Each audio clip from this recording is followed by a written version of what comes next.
बंधु माने पवित्र महाविषुव पणा संक्रांति एवं ओडिया नववर्ष उपलक्षे आपण मानक समस्त को मोर हार्दिक शुभेच्छा एवं शुभकामना। बंधु माने आजिर एही भिडियोटी कर्कट राशि व्यक्ति विशेष मानक पई बहुत गुरुत्वपूर्ण अटे, बहुत ही खास अटे। कारण एही महाविषुव पणा संक्रांति ठारू कर्कट राशि व्यक्ति विशेष मानक जीवन में एक बड़ परिवर्तन होबाकु जाउछि। कारण एही महाविषुव पणा संक्रांति दिन सूर्य महाग्रह निजर राशि परिवर्तन करने जाउछन्ति। एहा सहित 29 मार्च ठारू आपणकर शनिकर राशि मध्य परिवर्तन हो सारिछि, जहा फल रे आपणकर जो शनि अढ़े चलुथिला ताहार मध्य समाप्त हो सारिछि एवं 5 एप्रिल ठारू मंगल मध्य निजर राशि परिवर्तन कर सारिछन्ति।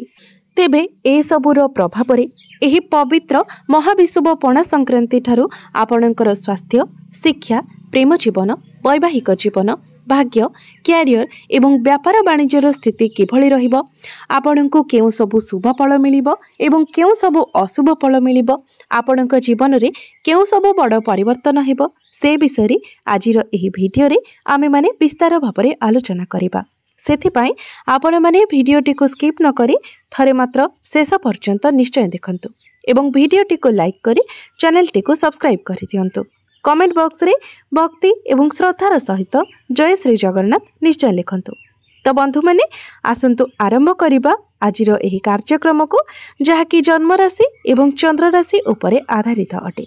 तो राशि चक्रर 12 गोटी राशि मध्यरु चतुर्थ राशि हेउची कर्कट राशि एवं आपणक राशिर अधिपति हेउछन्ति चंद्रमा, जे कि प्रति 2 दिन रे निजर राशि परिवर्तन करिथांती।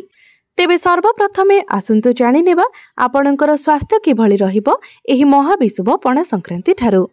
तो कुंडलीर प्रथम भावटी होइथाय आपणकर स्वास्थ्यर भाव, इम्यूनिटी सिस्टम रो भाव एवं आपणक प्रथम भावर अधिपति हेउछन्ति चंद्रमा।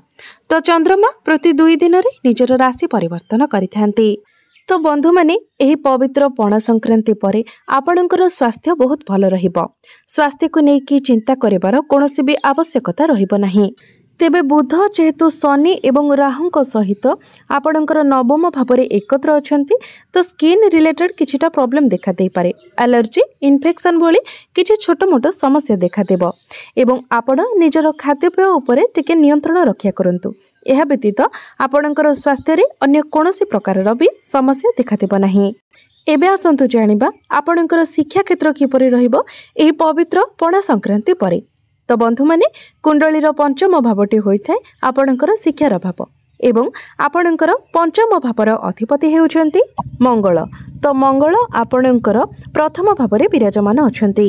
एहा व्यतीत गुरुंकर दृष्टि मध्य आपणकर पंचम भाव उपरे रहुछि। तो आपणकर शिक्षा क्षेत्र एही महाविषुव पणा संक्रांति परठारु बहुत ही भल रहुछि। पाठ पढ़ारे आपणको बहुत अधिक सफलता मिलिबाको जाउछि। जदि एही पणा संक्रांति परे आपण कोनोसी एग्जाम देउछन्ति, तो सेथिरे निश्चित भाबरे आपण कृतकार्य हेबे। आपण जदि गवर्नमेंट रिलेटेड किछि एग्जाम देउछन्ति, तो सेथिरे मध्य निश्चित भाबरे आपणको सफलता मिलिबो। कारण एही पणा संक्रांति ठारू सूर्य आपणक राशि रे उच्चस्थ होइछिबे, जहा फल रे सरकारी क्षेत्र रे आपणको बहुत अधिक सफलता मिलिबो। जदि एही पणा संक्रांति परे आपण कोनोसी एडमिशन करंती किंबा फॉर्म फिलअप करंती, तो सेथि पय मध्य समय आपणक पय बहुत भल रहिबो। तो एही पणा संक्रांति परे आपणकर पाठ पढ़ा बहुत ही भल रहिबो। एबे आसंतु जानि नेबा आपणकर प्रेम जीवन किपरि रहिबो एही पवित्र पणा संक्रांति परे।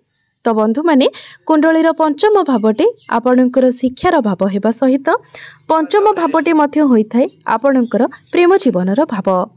तो मु आपणको कहि सारिछि जे आपणकर पंचम भावर अधिपति हेउछन्ति मंगल। मंगल आपणकर प्रथम भावरे विराजमान अछन्ति। तेबे प्रेम जीवन रे आपणको आपणकर क्रोध उपरे नियंत्रण रक्षा करिवार अछि। कारण मंगल आपणकर प्रथम भावरे गोचर करिवे एवं निचस्थ होई जिवे, जहा फल रे आपणकर आपणको क्रोध उपरे नियंत्रण रहिबो नाही। तो बंधु माने आपण निज उपरे एवं निजर वाणी उपरे नियंत्रण रक्षा करंतु। कारण आपणक कथा द्वारा ही आपणक प्रेम जीवन रे समस्या सृष्टि हेबो, नचेत आपणकर प्रेम जीवन एही पणा संक्रांति परे बहुत भल रहुछि। जेहेतु गुरुंकर दृष्टि पंचम भाव उपरे रहुछि तो आपणक मध्यरे जेते झगड़ा हेले मध्य समस्या आसिले मध्य गुरु ताहा दूर करिदेबे एवं आपणक मध्यरे भल पाइबा सेमिति ही रहिबो। तेबे आपण जदि निजको नियंत्रण रे रखंती तो आपणक मध्यरे कोनोसी प्रकारर समस्या ही आसीबो नाही। एबे आसंतु जानिबा आपणकर वैवाहिक जीवन किपरि रहिबो एही पवित्र पणा संक्रांति परे। तेबे बंधु माने कुंडलीर सप्तम भावटी होइथाय आपणक वैवाहिक जीवनर भाव, आपणक जीवन साथीर भाव। तो आपणकर सप्तम भावर अधिपति हेउछन्ति शनि। शनि आपणकर नवम भावरे गोचर करुछन्ति।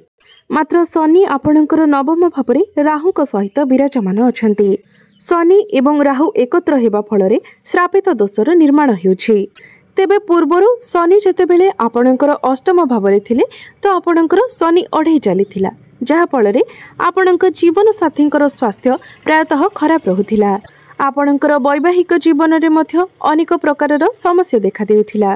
तेबे वर्तमान से सबु जिनिस आपणक भितरे नाही। आपणकर वैवाहिक जीवन रे धीरे धीरे सुधार आसिबारे लागिछि। आपणक जीवन साथींकर स्वास्थ्य रे मध्य धीरे धीरे सुधार आसिबारे लागिछि। तो जे पर्यंत आपणक कुंडली रे श्रापित दोष रहुछि अर्थात 18 मई पर्यंत जे पर्यंत राहु आपणकर अष्टम भाव को चलन करिनाहंती से पर्यंत आपणक जीवन साथींकर नेचर रे आपण टिके अप डाउन देखिबे।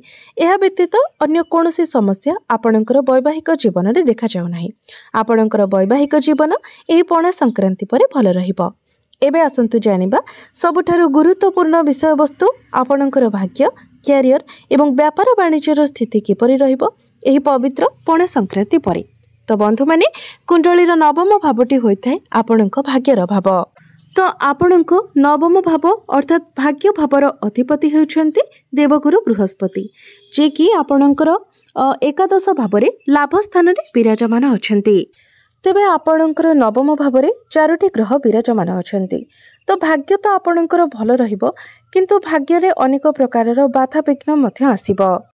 तेणु जदि आपणकर सेमिति किछि अर्जेंट नाही, एमरजेंसी नाही तो आपण तरबरिया भावरे कोनोसी डिसिजन नियंतु नाही किंबा तरबरिया भावरे कोनोसी कार्य मध्य करंतु नाही।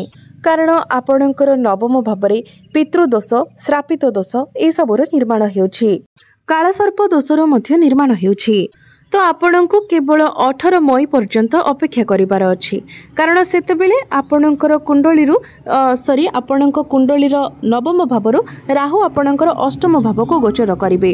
तो समस्त ग्रह माने अलगा होई जिवे। तापरे आपण जदि कोनोसी बड़ कार्य करिबाको चाहिबे सेतेबेले आपण करि परिबे। तेबे आपण शुभ मंगलिक जदि कोनोसी कार्य करिबा पई चाहुछन्ते ताहा आपण करि परिबे। किंतु आपण जदि ट्रेडिंग रे कोनोसी इन्वेस्टमेंट करिबा पई चाहुछन्ती, शेयर मार्केट रे कोनोसी इन्वेस्टमेंट करिबा पई चाहुछन्ती सेथिरे आपण सतर्क रहिबा उचित। एबे आसंतु जानिबा आपणकर कैरियर किपरि रहिबो एही पवित्र पणा संक्रांति परे। तो बंधु माने कुंडलीर दशम भावटी होइथाय आपणकर कैरियर भाव, कार्यक्षेत्रर भाव। आपणकर दशम भावर अधिपति हेउछन्ति मंगल। मंगल आपणकर प्रथम भावरे गोचर करुछन्ति। तो कैरियर आपणकर एही पणा संक्रांति परे बहुत ही भल रहिबो। पणा संक्रांति परे आपणक कैरियर रे जहाँ भी किछि बाधा विघ्न आसुथिला से सब दूर होइजिबो। आपण जदि टार्गेट बेस कोनोसी कार्य करुछन्ति तो आपणकर टार्गेट मध्य कंप्लीट होइजिबो। तेबे मंगल जेहेतु आपणकर प्रथम भावरे निचस्थ होइजिबे तेणु आपण टिके आपणकर क्रोध उपरे नियंत्रण रक्षा करंतु। कारण एही समय आपणक मध्यरे क्रोध अत्यधिक रहिबो। निजर क्रोध, निजर एग्रेशन उपरे आपणको कंट्रोल करिवार अछि। एवं जो मानक निकटरे कोनोसी चाकरी बाकरी नाही तो एही पणा संक्रांति परे आपणको चाकरी मिलिबार मध्य बहुत अधिक संभावना रहुछि। सेति पई आपण निजर चेष्टा जारी रखंतु। कारण सूर्य आपणकर कुंडली रे दशम भावरे उच्चस्थ होइजिबे। सूर्य हेउछन्ति सरकारी कारक ग्रह, जहा फल आपणको सरकारी चाकरी क्षेत्र रे अधिक सफलता मिलिबो। पणा संक्रांति परे चाकरी क्षेत्र रे आपणको मान सम्मान प्राप्ति हेबो, अचीवमेंट्स मिलिबो। चाकरी क्षेत्र रे आपणकर प्रमोशन मध्य होई पारे। आपण निजर कैरियर रे एही पणा संक्रांति परे बेटरमेंट देखिबाको पाइबे। बिजनेस रो कथा जदि कहिबा शुक्र एवं बुध एकत्र अछंती तो बिजनेस आपणको पई बहुत ही भल रहिबो। एही पणा संक्रांति परठारु बिजनेस रे आपण ग्रोथ करिवे। बिजनेस को आपण आग को बढ़ाइबा को चेष्टा करेंगे। बिजनेस रे आपणकर फाइनेंशियल ग्रोथ हेबो, आपणकर इनकम बढ़िबो, नुआ क्लाइंट्स एवं कस्टमर आपण को मिलिबे। तो जेहेतु आपणकर राशि रे शनि अढ़ईर समाप्त हो सारी तो पूर्वर आपण जो डिप्रेशन ने थिले, टेंशन ने थिले, पारिवारिक अशांति रहुथिला, क्यारियर रे अनेक बाधा विघ्न आसुथिला, प्रेम जीवन रे वैवाहिक जीवन रे जो सब समस्या मान आसुथिला से सब वर्तमान आपणक जीवन रो धीरे धीरे दूर होई जिवो। ए सबु रे आपण धीरे धीरे इम्प्रूवमेंट देखिबा को पाइबे। आपणकर स्वास्थ्य रे जो अवनति थिला ताहा मध्य दूर होई जिवो। आपण निजर स्वास्थ्य रे धीरे धीरे सुधार देखिबा को पाइबे। स्वास्थ्य जनित समस्त समस्या गुड़िक आपणकर दूर होई जिवो। तो बंधु माने एबे असंतु जानि नेबा किछि उपाय विषय जो उपाय गुड़िक करबा द्वारा आपणको अधिक शुभत्व प्राप्ति हेबो एवं जहा किछि अशुभत्व रहुछि से सब खंडन होई जिवो। तो सेथिपाई प्रत्येक दिन आपण चंद्रमांकर बीज मंत्र 108 थर जप करंतु। प्रत्येक दिन आपण हनुमान चालीसार पाठ करंतु एवं प्रत्येक दिन आपण उदित सूर्य को तंबा पात्र रे जलार्घ्य अर्पण करंतु।